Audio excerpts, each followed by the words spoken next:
And we're live. Hello and welcome to this Monday's This Is Not Therapy Hour, brought to you by Effective Artistry. I feel like a DJ or a podcaster doing that. Anyway, uh, my name is Marie Moran. I'm an executive functioning coach with Effective Artistry. Joining me, as always, are Caitlin Miller, LCP, and Brandon Tassers, LTPC and Clinical Director of Effective Artistry. Hello, both. Hello, How are Marie. you doing? Doing all right. How are you?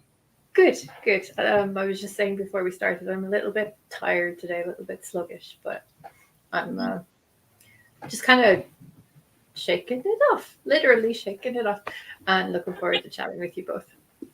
So, how are you both doing? What's been happening? What's on your minds? Doing all right. I'm also tired. Been feeling a little stressed this morning. Not totally sure why, but mostly fine. Things are good. I've been trying to embrace the season. It's getting darker much sooner, and it's interesting the implications on routine and stuff like that.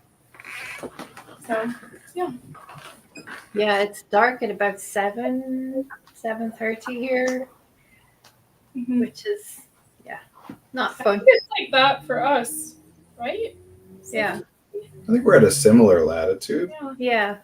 How beautiful. We're at a similar latitude. Isn't that lovely? Something so cool about that. I don't know. There's something cool about that. I always think of the UK as being further north than it really is. I think it's about the same, yeah. That's similar. true. I've heard people say that.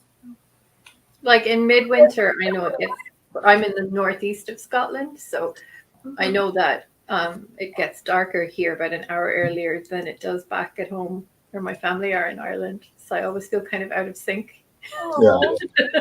It's just 1 hour. Where you are in the time zone affects that too, and where we are here, we're right on the eastern edge of a time zone, so it gets darker earlier for us than others. Yeah. At the worst of it, the sun will be down like before 5 o'clock. It's the worst. Yeah. It's terrible. Yeah. Hate it. Yeah. Anyway. Go ahead. Sorry. I was just going to say I've started switching on the fairy lights around. I was just going to talk about lights. Candles. Yeah, I installed pink and purple lights all over my apartment, but each room has a different type of pink or purple, and it's so magical at night. I just lovely. love it. It becomes like, I don't know. It's nice. It's a good way to like embrace the darkness. So yeah. But fairy lights are great. They are. I guess there's a lot I don't like about this time of year, but lights, twinkly lights, candles, soup, hot chocolate. Are you baking more bread? Food. I will be baking bread this week. It's becoming a habit. I didn't think that would happen, but it's becoming a habit. So soups and breads and stews. I feel like a little witch in the kitchen. It's great. Yeah. It's still today. It's 80 in the 80s Fahrenheit. I think maybe 25, 26 Celsius. Oh my goodness. It was that over the weekend too. Yeah, the weekend. People were at the pool again. I was like, oh. I think it was like 18 Celsius yesterday. That's a warm day here. Yeah. It takes me so long to do the conversions on those in my head. I never I can't. So, if you're here in the chat, hello, we're not ignoring you. We're just rambling, getting settled in. Hope that wherever you are in the world, you are also cozy and comfortable right now. If you've got any questions or comments or anything you'd like us to talk about, please drop us a message in the chat. We'll take the conversation wherever you want it to go. I'm not sure. We did discuss what we might talk about this week. Possibly back to school. And how to prepare kids going back to school. Pardon? I think there was a topic that's been floating for a long time, supporting a child with speech delays, but I thought we would check if the person was in the chat. I don't know. Yeah. Yeah, and they haven't been for the last, or at least they haven't said anything for the last while. which is a topic we could talk about more generally, but the reason I prefer to have that person there is because that's a very broad topic and there's not a lot to, That makes sense. it's hard to be helpful in any kind of like actionable way without more, like speech delay covers a wide Yeah. swath of things. Yeah. But yeah, I don't remember if we talked about a topic. What was the topic last week? What was the topic last week? God, that was just a week ago. We weren't last week. Yeah, I wasn't Marie here. and I talked. Because you got like a good follow-up comment. So I was Oh, curious. there was a question about sharing versus oversharing, and we were talking about That's it, yeah. communication and rules and that kind of stuff. What? Communication and rules? Just rules generally. There's a rule for everything, Brandon. And a rule for nothing. I mean, you're right. There's a rule, or at least a potential There's rule for everything, technically, yeah. which, you know, How advantageous are they, though? Is a good indicates follow-up. that, yeah, if there's a rule for everything, they can't be that Oh, special, that's can true. they? Oh my god, that is such. My mind is blown, and it's only like 7 minutes in. This is great. That's such a good counter argument. Like, well, yes, there is a rule for literally everything, but there are so many different contexts that there can't be any. Wow, I love that. Cool. I'm glad. Thanks, Brandon. Yeah. We can continue that conversation, or I don't know, Marie and Caitlin, what either one of you interested in discussing? I'm very focused on you being a kitchen witch. That's like what I keep thinking about. I just love it when people drop in the word witchy into conversation. Oh, okay. But that doesn't mean it has to be a stream topic. That's just what's going on. Is that a particular phrase, kitchen witch, like hedge wizard? I've seen it, but only in like books that are on Amazon. Like, want to be spend $15.99 to be, and I'm like, no. So, What does it mean? Does it mean like, like essentially applying magical witchy principles to various aspects of life. So there's like a green witch, like a garden witch, and then there's like a kitchen witch. So, okay. Yeah. but it's not like an official. I don't think it's like an official school of like magic or whatever. It's like a way to more like amateur and like day-to-day individual level, like practical focus kind of. I'm comparing it to the phrase hedge wizard, which kind of means. Tell me what that means. Well, a similar kind of like, like a local doesn't do a whole lot of big stuff, and what they do is very focused on like day-to-day, smaller type magics and whatever. Yeah, no, I think for me it's kind of a way to acknowledge the enchantment of regular tasks, and I think particularly cooking can be an interesting way. So that's what I was kind of thinking you were saying, Marie. Yeah, well, I spent a lot of time yesterday making a huge pot of soup, so there was a lot of standing over, steaming and bubbling and stirring, which is why that came to mind. Yeah. But yeah, I think in an ideal world I'd be a garden witch. I just don't have a garden. Oh. I like that though. I like the idea of bringing the magic to the everyday like that. I guess it's kind of a mindfulness practice too, isn't it? I think that's what it boils down to from a phenomenological perspective, which is one of my favorite Brandon words. But yeah. Yeah, I don't know a lot about what exactly like the philosophies of the various things are. I know that witch is a term that gets used to apply to a lot of different things, some of which are very like specific and rigid in their definitions Some of of what it which means. are Different kind of which is which.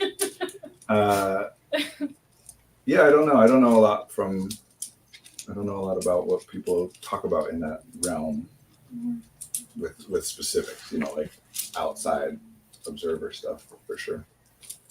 I do think there's a lot of like magic in the everyday. It depends on what you mean by magic, whatever. But a lot of what I find is worth talking about and pointing out to clients and reminding ourselves and whatever is how ridiculously strange so much of what happens to us and what we do and what we are is.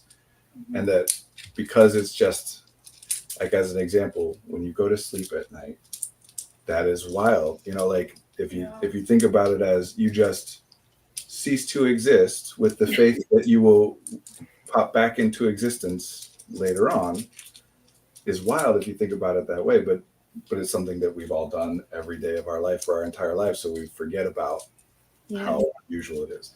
Or the way that we're communicating right now, like that we just make sounds and that somehow like allows us all to connect and impact one another in ridiculously complex ways. Is again so strange.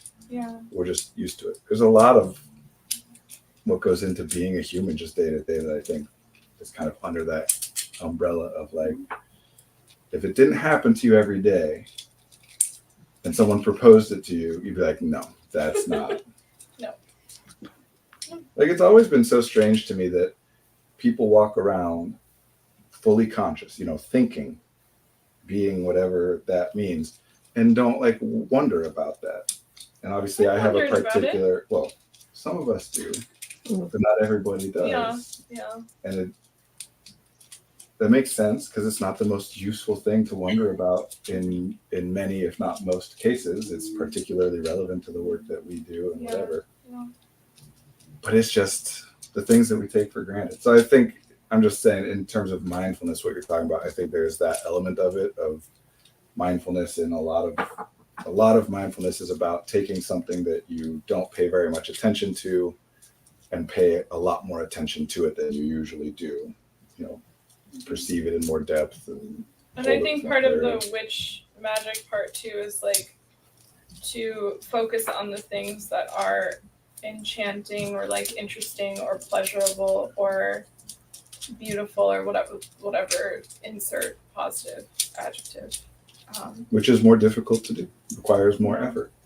So it's good to get that reminder from, I mean, that prompt, that discussion and focus, whatever, comes in a lot of various religious traditions and a lot of cultural traditions, holiday. Like, there's a reason that so many cultures around the world throughout time and across distance have some version of, we set time aside to be grateful for things, to think about the things that are good and celebrate them and talk about them and think about, because it doesn't happen automatically day to day unless you build in time for it. And it is problematic to not be able to focus on those things to any extent for a lot of reasons. Purely practical ones too, not just like feeling good or feeling bad, you know? Yeah, and I was trying to distinguish the like magic mindfulness versus like mindfulness of like, where are you feeling the chronic pain in your body or things like that, like things that are enchanting. Sure.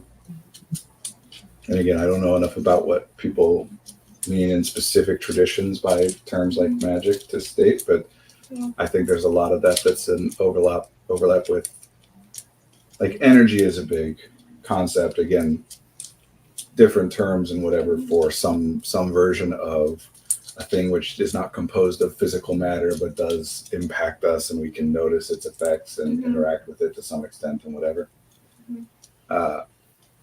I think it overlaps with that quite a bit. You know, like I think one of the things that people will that we as humans, like historically, like culturally, mean when we're talking about energy is just the fact that we can pay attention to certain elements of ourselves at a time, and in a sense it almost feels like moving some energy, you know, like the way that you move your focus. If you focus in on your knee and then focus in on your stomach and then focus in on your nose or whatever, it does feel like something's moving around. I'm wondering if that's the nervous system, like the electricity in the body.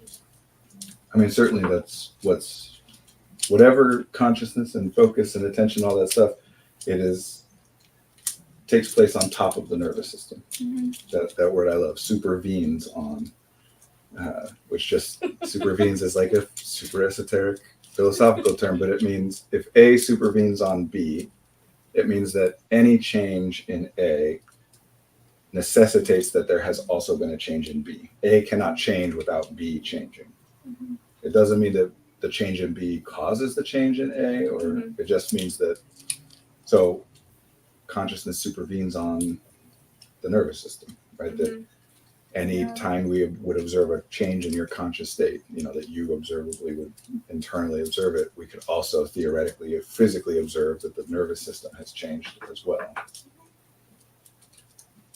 Yeah. But yeah, I think there is definitely, obviously we don't have cells and nerves built in to feel the electricity moving along like neural pathways. I feel like this is getting, I don't know. I feel like you're becoming more conscious of what you're saying, and I'm really enjoying it. But are you? And I feel like if I start asking myself about the nature of consciousness, my head's just going to explode.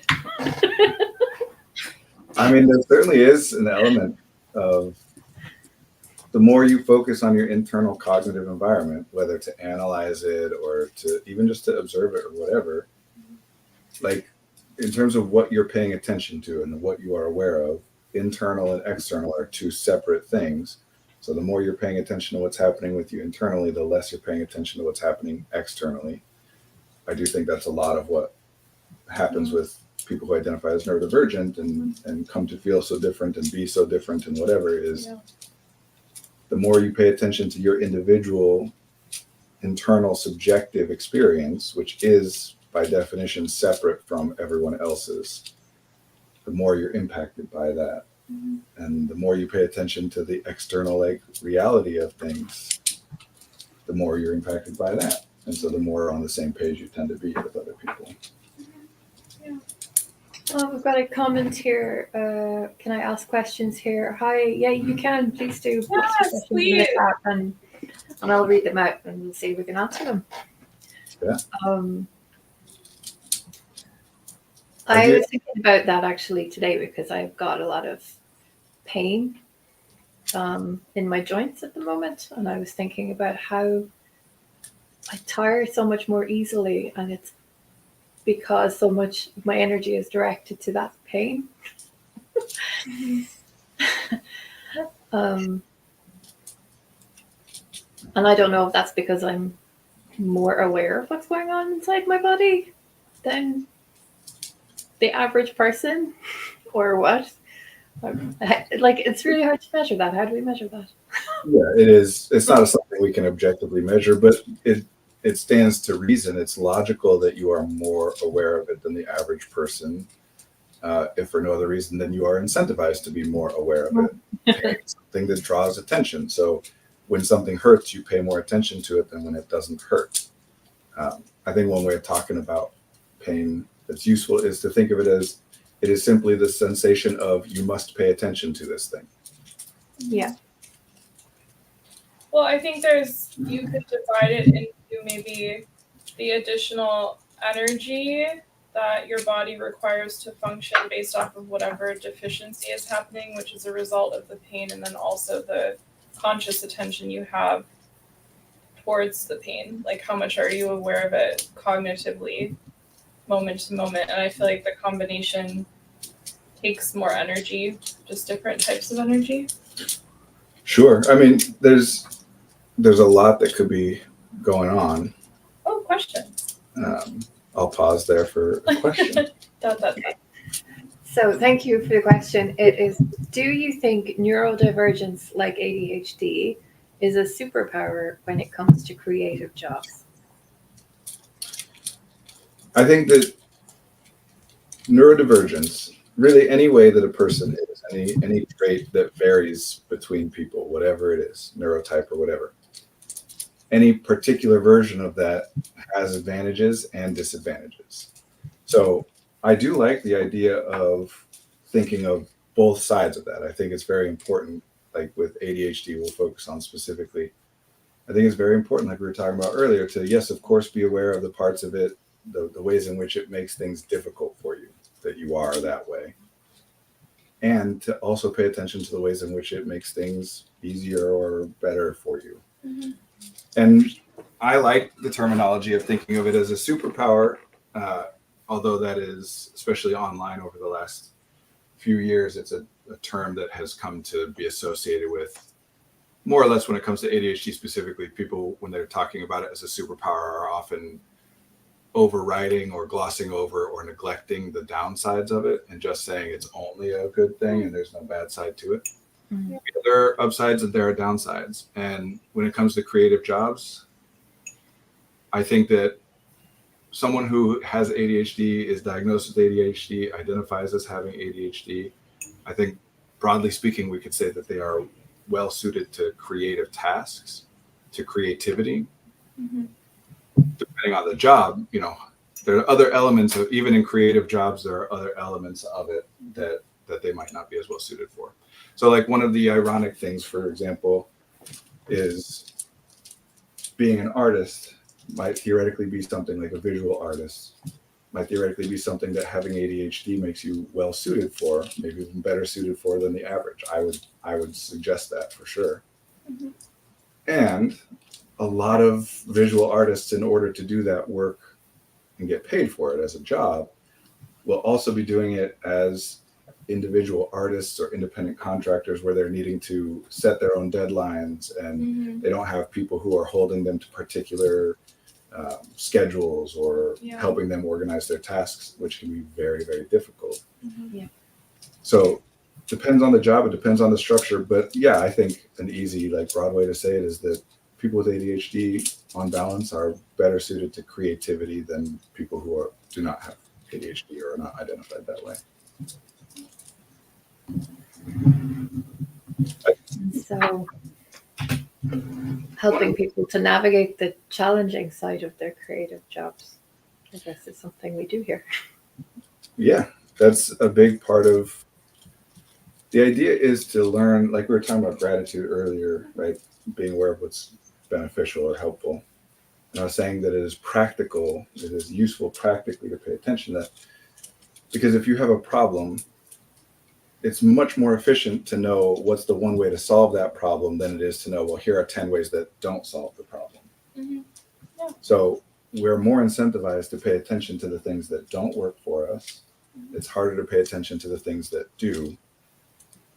But when there is stuff that works, it's much more efficient to pay attention to what works so that we have something to keep trying to do. Mm-hmm.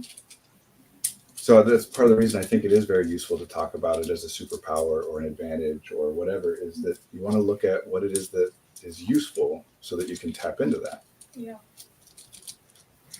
So we've got another question. Thank you for that.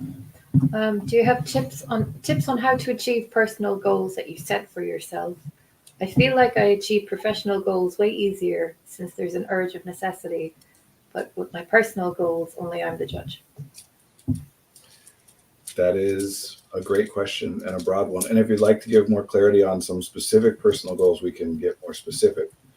But broadly speaking, I think that what you're calling an urge of necessity, there's something that happens that you read that way, right? And mostly what we're talking about is that other people, when you're talking about your professional goals, as you said, your personal goals, you're the only judge. Your professional goals, there's other people who are involved. So one of the things that I think is frequently true about neurodivergent people, and specifically people with ADHD, is that we tend to be very sensitive to the data we get from other people, meaning we pick up a lot of information from other people. So it's a lot easier for us, for example, to say, what should I do today? If there's somebody else for me to read off of what they would want me to be doing or what they would want to do, it's easier for me to come to some conclusion. And if it's just me by myself, what do I want to do today? It's harder. I don't have as much data that I'm paying attention to. Mm-hmm. I definitely can relate to that. So the simplest, broadest answer to this question is get other people involved in your personal goals. Yes, there are things you can do to like work around that or to shore up some areas that are more difficult for you or that you have less experience with. But the easiest thing, the simplest thing, is use what you know works. And you know that you make more progress toward goals when you have somebody else checking in on you with those things, invested in those things. So get them involved in the personal goals too. And again, that's why I'm saying specifics matter, because some types of goals are easier to get other people involved in than others, and different people have different circumstances. You may or may not have access to people that you can get involved in this. Yeah. But that's where I would start. And if that doesn't work, then you explore some of the other more, less efficient stuff. Mm-hmm. Always start with what works best. What you already know works best. Only when that doesn't work is it worth moving on to try to find something there. And in particular with ADHDers, something that's very helpful there is to pay attention to the fact that whether something works for you or not is not a binary thing. So like a very common thing that I'll hear from people is, I've tried a bunch of ways of organizing my tasks or scheduling my time or trying to get myself to do things or whatever, and nothing has ever worked. Which, of course, is an accurate thing to say for those people. But when you zoom in and get a more detail, like a more specific picture, what that usually means is something like, I tried using this particular calendar system and it worked. I was using it for like 3 weeks, and then I kind of fell off it and never got back onto it. And then you walk away from that saying, well, that system didn't work for me, which is a totally valid way to think about that.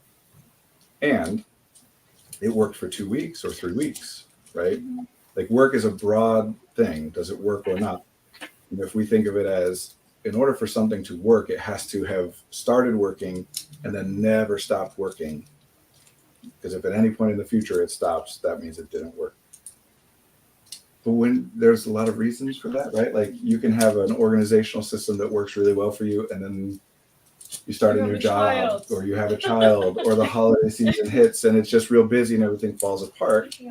And then when things get back to a place where that system might theoretically be useful for you again, instead of going back to it, you think, well, that was another thing that didn't work for me, so there's no point in using it again. Yeah, zooming in can be so helpful. Yeah. To say like, okay, this thing works for me when my life is calm enough that I am able to spend 10 minutes a day or whatever. Can you read it to me? Because I can't see them. There are 2 new comments. One says, thank you for your response. We'll try that. And then my friend actually recommended this awesome channel to me. Do you know Joe? He says he knows you personally. Oh, I think, Joe. Is it Sarah something? Well, maybe. I know a few Joes. There's a lot of Joes around here. Yeah. Yeah, I might know Joe. But we love having new people. It's great. Yeah, We love engagement and questions and comments. Oh, okay. Oh, Joe Mama. Ha ha ha. Oh, that's so funny. We took the bait. You did. Or maybe they really do know a Joe, but now they're like doubling down on the joke. Who knows? I do know my mom, just to answer the question literally, if that's what you're asking.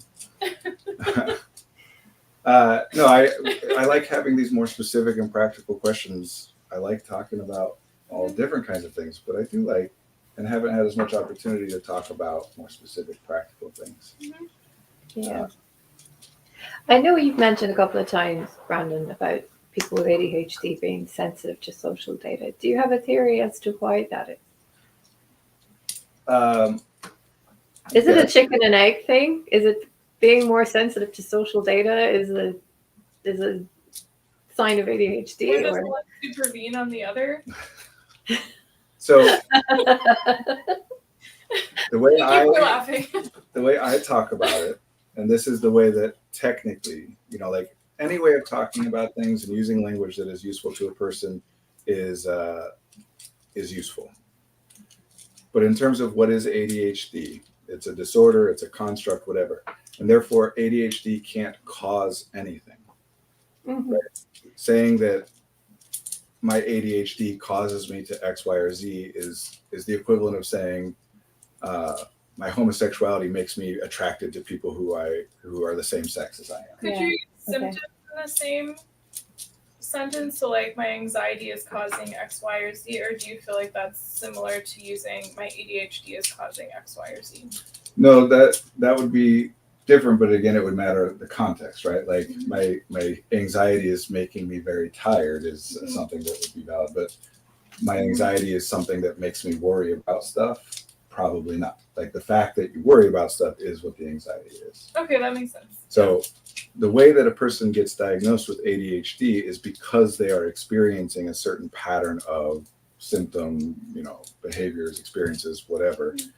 We look to identify those patterns, and when we find them at a certain rate, then we say, that qualifies as ADHD. We don't have, this is a very common misconception. There is not a way to do a brain scan of a person and say, this is an ADHD brain. It doesn't exist. That's why every single one of you, and anyone who is diagnosed with ADHD, did they scan your brain? No, that's not how that works. So there's lots and lots and lots of theories about what could cause a person to experience those things, to have the patterns of behavior and experience and whatever that we call ADHD. And it is also quite possible, in fact, I would say pretty much has to be the case, that there are many, many different things that could affect different people who all end up experiencing those same things. It could be that if a person does not sleep well, or they don't restore things in their sleep the way that people typically do, that results in the pattern of symptoms that we call ADHD. It could be that there are genetic things for some people that cause them to process chemicals in different ways, or that there are different neural pathways that are more likely to happen in particular types of brains. And we don't know. Yeah. And there's not, unless you're a medical researcher, there's really not much point in you trying to figure that part of it out. It's fun to think about, but it doesn't really do anything for you, right? And just to clarify, the opposite end of the spectrum within the medical model would be like doing a scan and seeing a cancerous tumor and checking if it's cancerous, and then knowing there is a physical correlation with an illness. Yeah, you literally have cancer. A disorder. This is one of I love these word things, right? Where no one would ever say attention deficit hyperactivity disease. No one would say that. Yeah. They know that the word there is disorder, right? And no one would ever call diabetes a disorder. They know it's a disease, right? But people mostly don't know why one is called a disorder and one is called a disease. You just learn by kind of rote and repetition which one to use where. But they are categorically different things. A disorder, in order for something to be a disease, it has to have what you were just referring to there, Caitlin, which the technical term for is pathophysiology. We have to know what the mechanism is that is causing it. When you have the flu, what's happening is you have a bunch of symptoms. I had the fever and I'm nauseous and vomiting and whatever. And then we have theories. The doctor has theories about what might be happening to you. Oh, it sounds like the flu.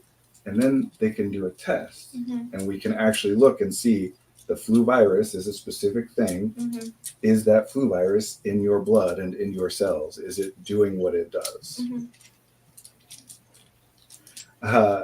Genetics is a very interesting. Sorry, my dad just left a comment. Said, "Oh my gosh, Coach Fritz or Fritz, whatever." He said, "Well, darn, there goes my excuse that it's the genetics from my warrior ancestors that causes me to fight." That is so cute. Yes, I love that. There goes your excuse. And genes are interesting.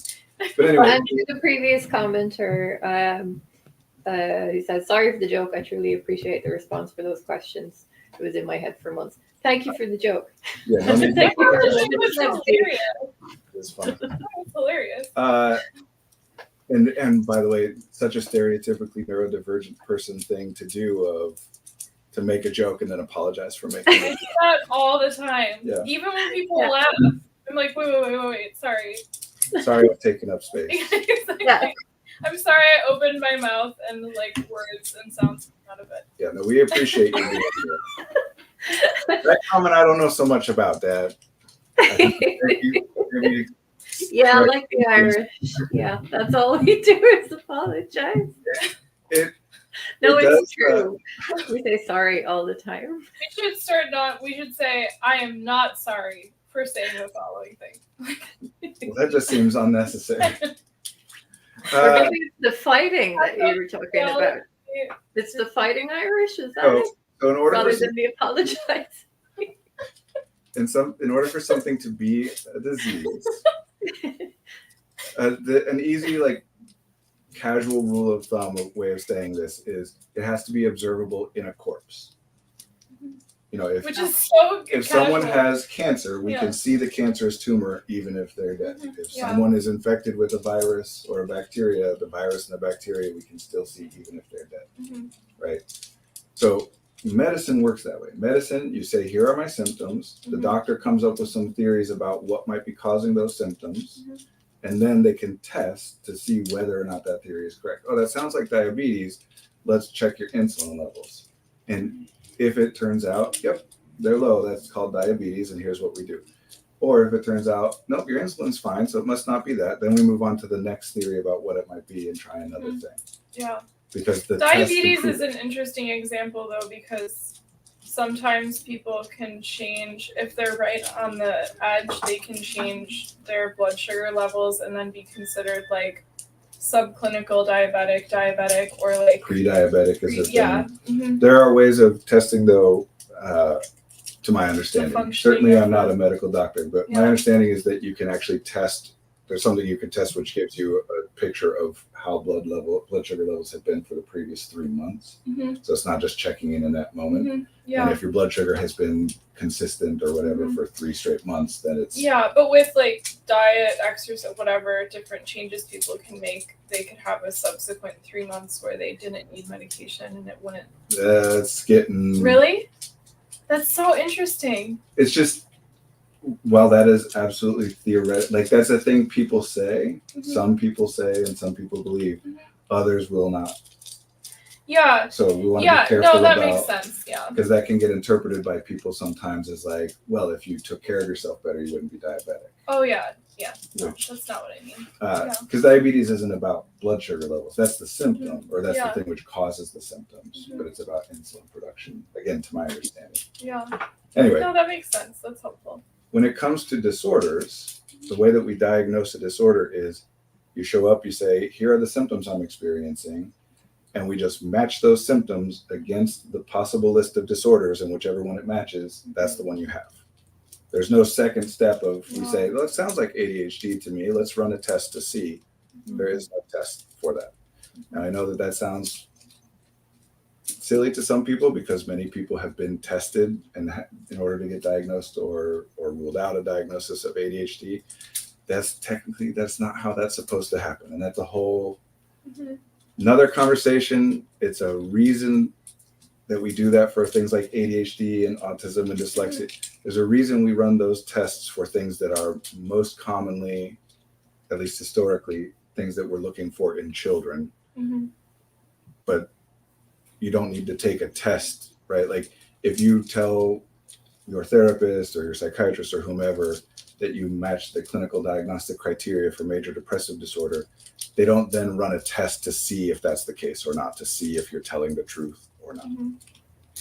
There are certain disorders that are mostly historically applied to people because someone outside of that individual is trying to figure out what's going on. Parents and teachers and whatever. And those ones are treated differently, which is a cultural thing and a health insurance thing, and it's not great. Anyway, not getting too much into that. If medical doctors worked the same way that this stuff worked, what we could call mental health or whatever, then it would be like you'd go to the doctor and say, I've got a fever and chills and I'm really nauseous and throwing up. And they'd say, okay, you've got fever, chills, throwing up disorder.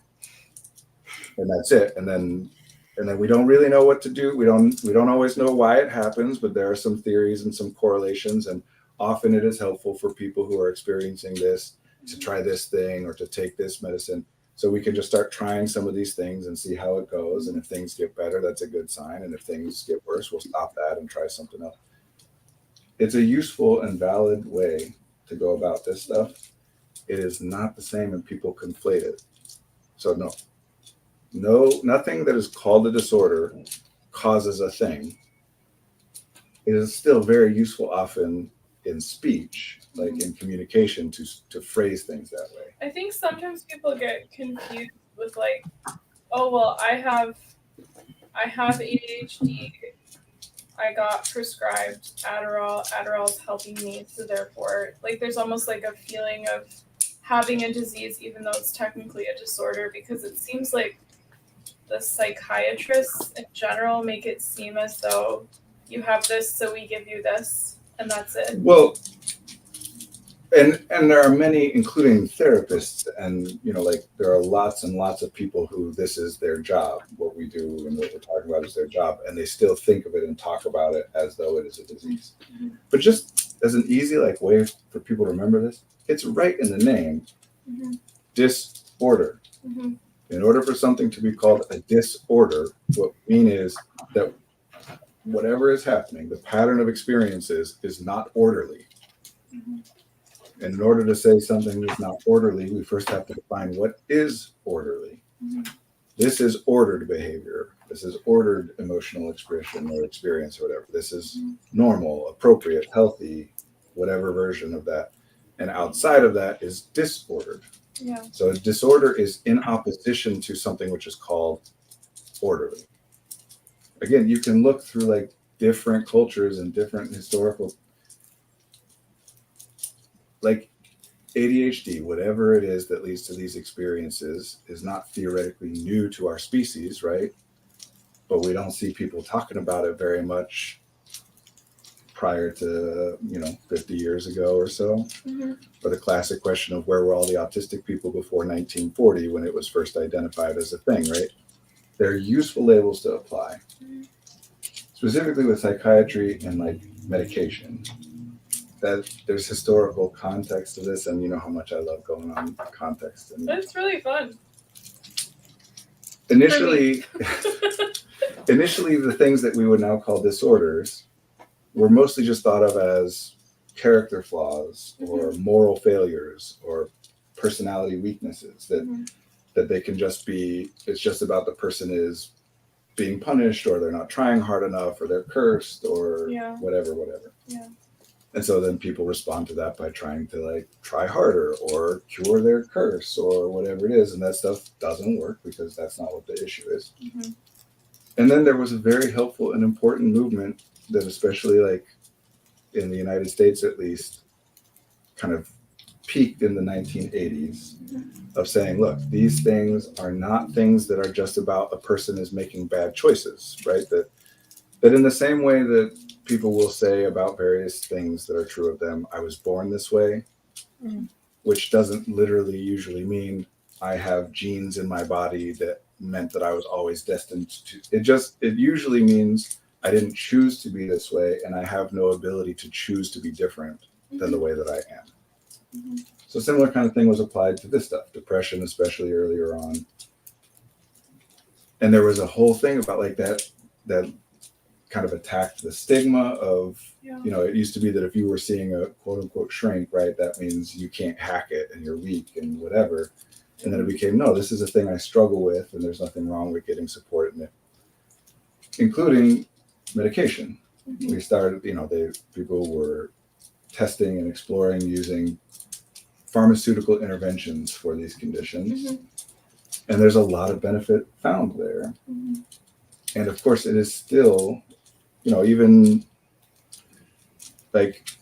people with ADHD will take Ritalin and it doesn't help and it makes it worse, or Vyvanse or Adderall. There's a reason or people who have depression will cycle through a bunch of different because we actually can't say this is exactly what's happening and therefore this medical intervention will assist you. It's a statistical thing. People who report the same thing or similar things to what you're reporting, such and such percentage of the time they'll be benefited by trying this thing, so let's try it and see what happens. So it is useful. It's still not a disease. It's the same as any intervention. Take it off of biological intervention, right? That people with, what are some of the common tips out there, Marie? People with ADHD will often be benefited by body doubling. Body doubling is helpful for people with ADHD. Mm-hmm. Does that mean that every person with ADHD, when they do body doubling, it'll work? It'll help them accomplish? No, there's contextual factors and variables. The big thing is behavior.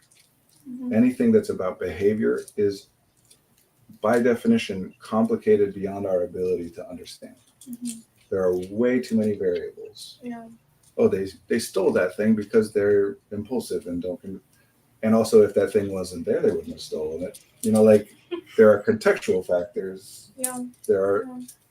So it's useful to find patterns and label those patterns. It's useful to identify things that help more often than they don't. And sometimes I think that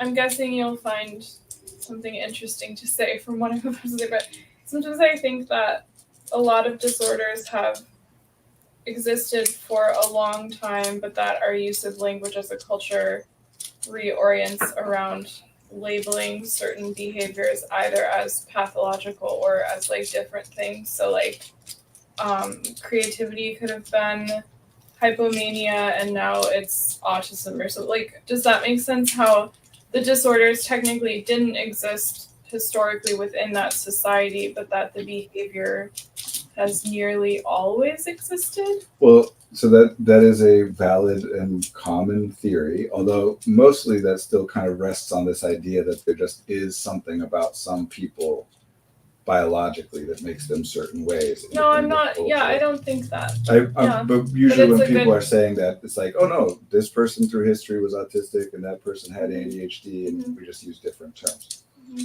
But what you're talking about, and I agree with you, right? Like, that's the point. Culture changes, language changes, what is considered to be pathological or not changes. Yeah, and I'm not thinking about like this certain person throughout all the eras, something's wrong with them and we just switch out the name. Like there are some people who would say, oh, this is a great quality, and then 70 years later it's like, this is a really bad quality, this is a very bad behavior. Some of that for sure changes in terms of like the mores of the time, that people, a culture will value a thing and people being that way is great, and then later a culture will value the opposite of that thing and people being that way is bad. Really bad, yeah. But also people being that way, whatever it is impacted by their culture. That changes. So to say that if someone from the past was alive now, they would be a certain thing, or if I was alive at a different time, all that hypothetical stuff is, I think, intellectually interesting. But, and I'll say, especially people who identify as neurodivergent, there are problems when you take it too seriously and think of it as a definitive thing rather than just an intellectual exploration. And one of the things that is a problem with what you're pointing out, or at least a potential problem, is let's say there's a particular pattern of experiences, X. And at one point in history and in one culture, we refer to X as being touched or, having the gift. And that at a different time we say, oh, X is actually being schizophrenic. Yeah. That once we identify it as pathological, although there is at least theoretically utility in that, or we wouldn't do it that way, we also then run the risk of taking something which may have not been as big of a problem as we're talking about it being, and turning it into something where when it happens, people are now freaking out about the fact that it's happening more so than the actual thing that's happening deserves. When they start to make connections, and when we like talking about ADHD as a superpower is, I think, actually a wonderful response to a lot of what's happened over the past 20 or 30 years. Where it's been, you have ADHD, that's bad. Well, and what that means, because like how we talk about language and attention and perception, that means that you focus on the ways in which it is bad, and you don't notice the ways in which it's helpful to you. And so then you don't carry those things forward. You don't think about what you are well suited to. You only think about what you're poorly suited to. Well, and I think also certain disorders where people think this is a life sentence, this is going to cut off 10 years of my life, I'm never going to be able to have a job, I'm never going to be, like, all of these big sort of things that's like, now I'm ruined, essentially. Again, it's meaning and connection, right? We've noticed that in a certain pattern, to a certain extent, when you see X, Y comes along later on too, and that, so now we start to treat X as though it is the same as Y, instead of saying, like something I've been saying to people for a while that often people will like have their minds blown, is a red flag is not a problem. It is a sign that there will potentially be a problem. That's why it's called a red flag. That's literally like the point of the phrase. The red flag is a warning sign. It is not in and of itself the problem. It's warning you about a future potential problem. So then would you theoretically let reality play out until the problem actually occurs and then walk away? Well, it depends on the context. Yes, it does. No, I would not say ignore all red flags. But just like It's not ignoring them. in a very like literal way, right? Like taking the metaphor here literally, if I were walking along a beach and I saw a big line of red flags across that beach, I'd probably be like, I don't know what that means, but I'm not going to cross it. Yeah. Go the other way. You know? So I'm not saying they're meaningless. They're No, meaningful. they're totally meaningful. But they're not the same thing. And this causes a couple different problems. One is people being treated as though they are problematic when really they just have whatever it is that they're displaying or experiencing or whatever is something which is linked to something which is problematic, but not in and of itself problematic. Like a specific actual example of this is a person who takes a lot of interest in children, right? There's nothing inherently wrong for a person to love kids and love being around kids. But because some people who do very terrible things also love being around kids, now we identify this thing as like, ooh, that might be a sign of something terrible. And it becomes a problem when we treat it as though it is the same as something terrible instead of a sign that something terrible might be happening too. Yeah. It's worth being vigilant when there's a red flag. And sometimes, that includes just treating the red flag like it is the problem. Even though it isn't, it's just the safest and most logical thing to react as though it is. Yeah, and I think for me, sometimes in my life, there's been red flags, and I felt so burned or hurt by other people who have had the same red flags that even though I can acknowledge theoretically this might play out this way or it might play out that way, and I can't really tell that it's like, maybe I just won't do the same. More careful, right? But I think sometimes it could be argued like, what is the context, and let this play out a little bit more instead of just immediately. Yeah.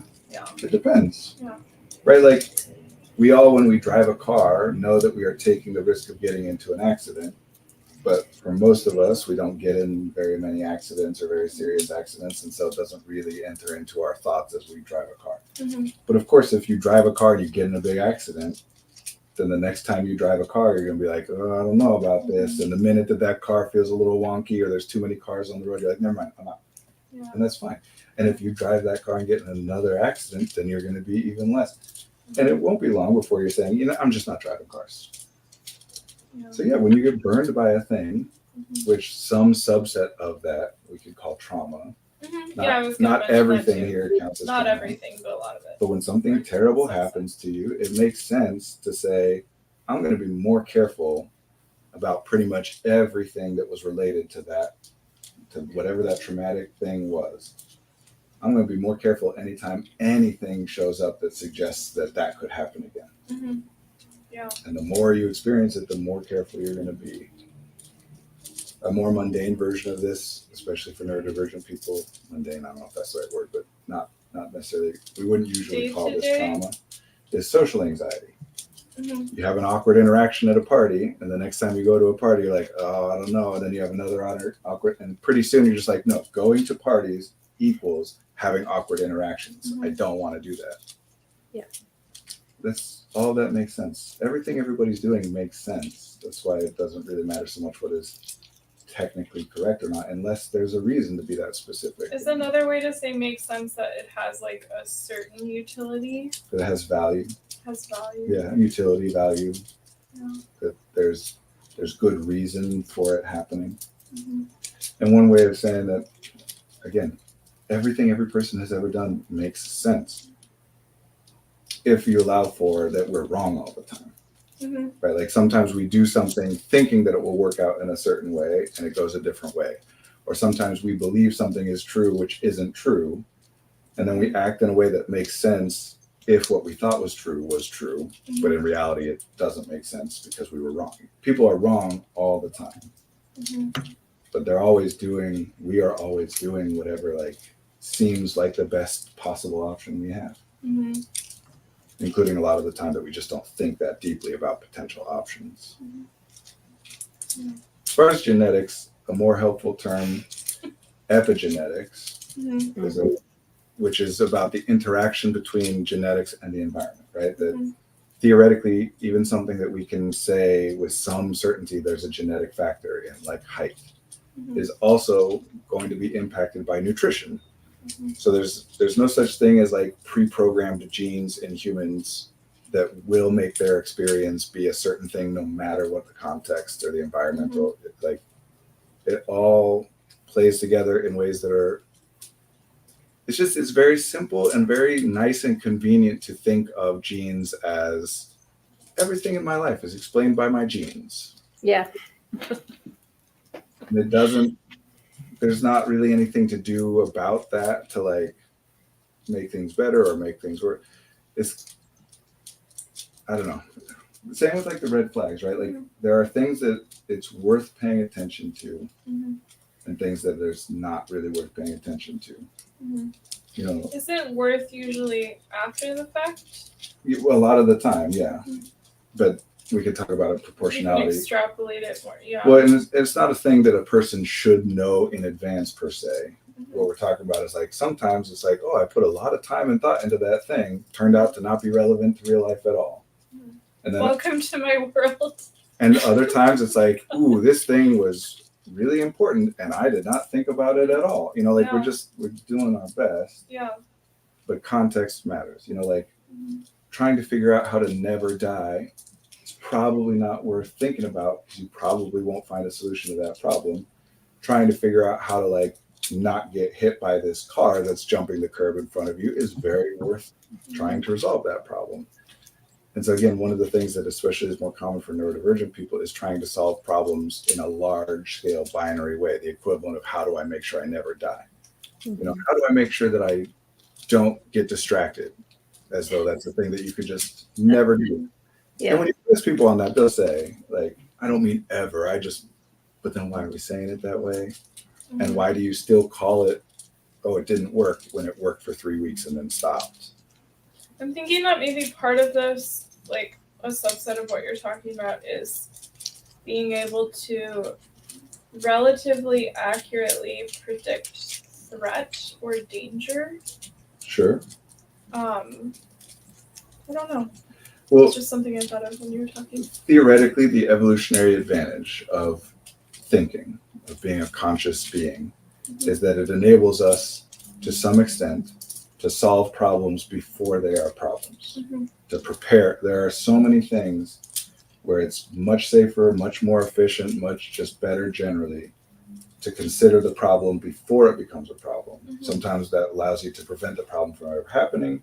Sometimes it makes it so that when the problem does happen, you solve it so much better than you otherwise would have, or are able to solve it where you otherwise wouldn't have been, that kind of stuff. You know, like, if you ever see those videos of like dad reflexes online, quote unquote dad reflexes, where it's like a child is like falling off of a thing and then the dad like catches them when like they weren't looking in that direction. Whatever, you know? Yeah.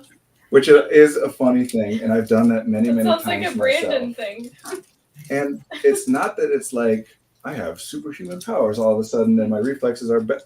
It's that part of my mind when I walk into that room with that thing is like, okay, if the kid starts to move in that direction, like I got to pay more attention to it. It's preparing for it. You're doing a threat assessment. Right. So that if and when it does happen, you are more ready to move instead of at that moment trying to figure it out. My kids have fallen off of things while I was within reach of catching them plenty of times without me catching them. It's not a magic thing. So it is inherently advantageous to try and be able to predict what's going to happen next. There's a lot of advantages to that. And we can't actually do that. We can do it in a way that is useful. We can't do it in a way that is 100% complete. Even when we get some elements of it right, we can't think about every element of the future. And, you know. Yeah. And I think a lot of what we're talking about, especially for neurodivergent people, it's just, it would be really nice if we could figure everything out in advance. It would be so nice. It would be all the rules. wonderful. We're always trying to predict the future. But then who knows if we got that, we'd be like, oh, I really miss getting surprised. Everybody, well, at least in the problems, right? Like, yeah, problems. everybody would love to be able to predict every potential future problem and therefore prevent it and never have a problem again. That's kind of inherent in the definition of what a problem is. It's a thing you don't want to happen. Yeah. So we would all love to do that. And every single person tries to do it. Some of us try to do it broadly, more so than other people. But more commonly and more relevant, I think, is that we all have different contexts, different areas in which we try to do it more than other people. You know, like some people put a lot more effort trying to predict how sports events will go than you or I try to predict. 0. I put in Other some, than but saying the Bears are probably going to lose. how dare you? Accurate, but hurtful. No, like we all have our own areas of expertise, specialty, you know, the things we pay most attention to and whatever. And yeah, I think part of what it sounded to me like you were referring to is the better you do at that in any given area, the better you're able to predict, the longer it will take before you give up on trying to predict it. We all know you can't actually predict everything. There are plenty of things that we would like to figure out in advance and you just can't. But the better you do, you know what I mean? Like if I'm just, this is the first thought that popped in my head. If I'm trying to shoot a basketball, like, you know, hit a 3-point shot or whatever, how many times I have to miss before I just give up trying is going to be modified in part by how many times I have made that shot in the past. Yeah. If I make it a ton, then even if I miss 3 in a row, I'm like, no, what? I'm going to keep going. I can do this, and I'll go and I'll go. If I've like never made that shot, I'll try 3 or 4 and be like, yeah, this isn't happening. So one thing that happens for neurodivergent people sometimes, I mean, again, everybody in their context, like how many bets do you have to lose before you give up trying to bet? Depends in large part on how successful you have been in the past on predicting the outcome. But neurodivergent people, we do a lot of what we're literally doing right now, right? What people come and ask questions for is, let me anticipate this future problem. I'm going to set a personal goal for myself and I'm going to fail to achieve that goal because that has happened a lot. So let me try and figure out how to do it in advance. And there's utility in that. And also, sometimes we will stick on things. I got to figure out if this person is mad at me or not without asking them if they are mad at me. Some people are going to think about that for 10 seconds and be like, nah, I'm just going to ask them. That's enough. And some of us are going to be like, no. I know it's been 3 months, but if I have more time, I can figure this out. So funny. Which, by the way, another result of that is the things that you continue to try the longest before giving up on them are the things that you will act as though they are the most important. Other people will say to you, why are you trying to figure that out? It doesn't matter. But you know it does because you've done it a lot and you're so close. And we'll say to them, like, why are you spending your time on that? It doesn't matter. And they're like, no, you just don't understand. We're incentivized to treat the things that we do the most successfully as the things which are the most important. So yeah, neurodivergent people doing a lot of psychoanalysis, you know, self-reflection. Why am I the way that I am? What is it that's going on with me? We have a lot feeling bad about quitting things that don't serve us. Yeah, just general rule of thumb, you should quit faster. Yeah. If you think you quit things too much, you should quit faster than you do. Because if you believe you quit things too early, that means that you're pushing yourself not to quit when you want to quit. Otherwise, you wouldn't feel bad about it, you know. Or, you know, if you feel bad about it, you're trying to stick in it longer. But there are reasons you want to quit. Yeah. You're picking up on that something about it's not working. Does it sometimes eventually then work? Yes, absolutely. But you can also quit the strategy, quit the tactic without quitting the goal. I want to be happy and successful. I want to be organized. I want to whatever. There are a lot of different ways to get to that. Yeah. And if you just pick your first one and try it and it isn't working and your response to that is, no, I'm going to keep trying this and trying it harder. It typically, especially depending on the goal and especially the more broad the goal, better return on investment you're going to get by saying, tried this one, didn't work, let me try the next one. Mm-hmm. Instead of continuing to try a failed strategy. I'm tired all the time. I need to go to bed earlier. Well, that didn't work. But tonight I'm really going to go to bed early. Mm-hmm. Well, I didn't do that, but tonight I'm really going to go. Like, there are other things you can try. Don't get locked onto one thing. I know we got to go. I got to. We're at time. Yeah. Bye. This has been fun.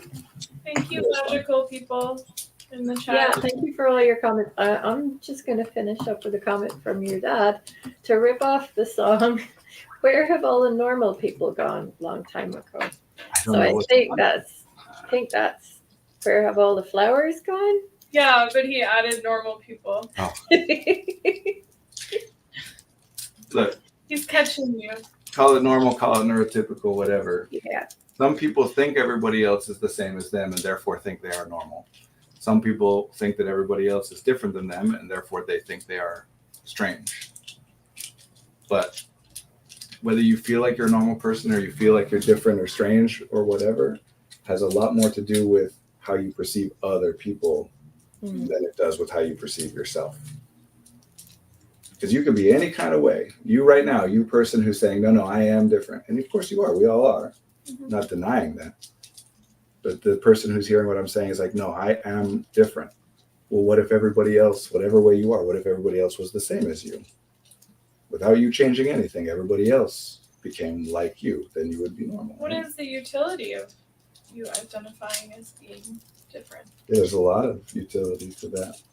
In large part, it's always helpful to compare and contrast when you're trying to solve a problem. Well, I'm experiencing this problem, and I'm aware of other people who don't.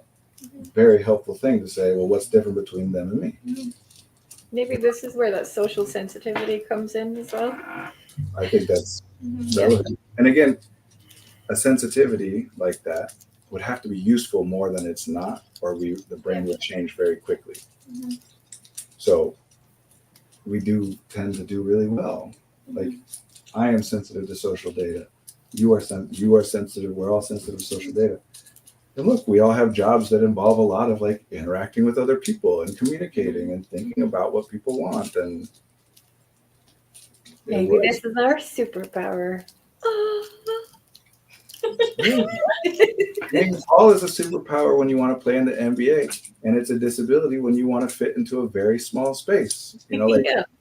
every way of being is advantageous and disadvantageous situationally. Every non-pathological way of being. There's certainly, like, it's never an advantage to have cancer. Nobody wants that trade-off. Yeah.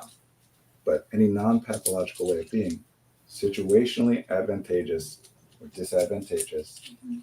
The real big problem with all this is in our culture, this idea that each individual person should be capable of doing everything on their own.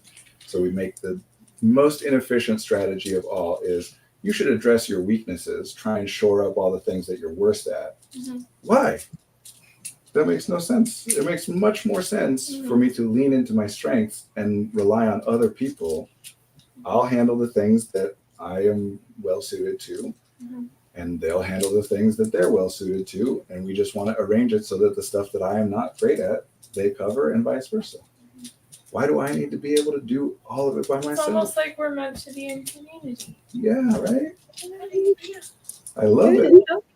Wild. Look, honestly, when considering humanity and like why people are the way they are, it's much more useful to think of the core unit of human evolution as being the community, not the individual. Oh, yeah. Nothing about humans evolved to be individual. That's not what we do. It all was in the context of community. So yes, when you're all of a sudden trying to think, well, I should be able to address personal goals without involving anybody else. We're not really good at that generally. And yes, you probably are struggling with some things to a greater extent than other people. It's not to take away that individual distinction, but also like, you know how recent in our history as a species, we started living separate from other people? Like you go home and sleep in a place where nobody else sleeps. We're not built for that. Except for your puppy? Yeah, we're not built for that. No. In the past, we would have called that being a hermit or being banished. And it's not that there's no advantage to it. Obviously, there are advantages to it or we wouldn't do it. But there's downsides also. Yeah. Stop trying to do everything on it. That's why I said the easiest, simplest is start with what you know works, which is getting other people to help. That's not always the answer to every question. If Or you can, it depends. Or just try loving yourself a little bit more. Yeah. I really do gotta go. I'm like 10 minutes late. All right. Have to Thank go. you both. And thank you for joining us. Thank you for being in community with me today. Thank you for being in community with us at the same latitude. I love it, and it's accurate, but it also felt real culty to say that. Yeah, a little bit. Oh, I thought it was do. sweet. Yeah, Thank I've you. been, All right. my heart. Okay. Hopefully see you both next week, same time. The plan. I will not be here next week. I'm going to a wedding. Oh, we'll have fun. Ooh, on love? Yeah. Oh my gosh. Brandon, we're going to need to talk about that. All right. Good to be with you all. Okay. And you take care.